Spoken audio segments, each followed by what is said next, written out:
Hi అండి, good morning. ఈరోజు నేను సబ్బాక్షి అలాగే ఎగ్గేసి కర్రీ చేస్తున్నా. చాలా బాగుంటుంది. దానికోసం చాలా ఫ్రెష్ అయిన సబ్బాక్షి ఆకుకూర తీసుకున్న 2 కట్టలు, 2 గుడ్లు, ఒక 4 పచ్చి ఉల్లిపాయ, 1 స్పూన్ కారము, ఉప్పు, పసుపు.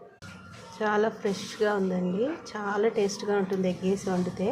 మూకుడు పెట్టి 1 స్పూన్ ఆయిల్ వేసాను. వేడెక్కింది. ఉల్లిపాయలు వేస్తున్నా, అలాగే పసుపు, ఉప్పు. ఉల్లిపాయ వేగింది, కారం వేస్తున్నా. ఉల్లిపాయ వేగింది, అలాగే 2 గుడ్లు కూడా కొట్టేసేసాను. వేసి కలిపేసుకున్నా కదా, 5 మినిట్స్ మూత పెట్టేయాలి. ఇప్పుడు ఇందులో కొంచెం ఒక చిన్న గ్లాస్ అంతా వాటర్ యాడ్ చేసుకోవాలి. ఉప్పు తక్కువ అనిపిస్తే కొంచెం ఉప్పు యాడ్ చేసుకుని ఈ వాటర్ మొత్తం ఎగిరిపోయే వరకు ఉడకనివ్వాలి ఆకుకూరని. ఇందులో ఉన్న వాటర్ మొత్తం ఎగిరిపోయింది. కర్రీ రెడీ అయిపోయింది. చాలా బాగుంటుంది. ఒకసారి ట్రై చేయండి. Thank you for watching.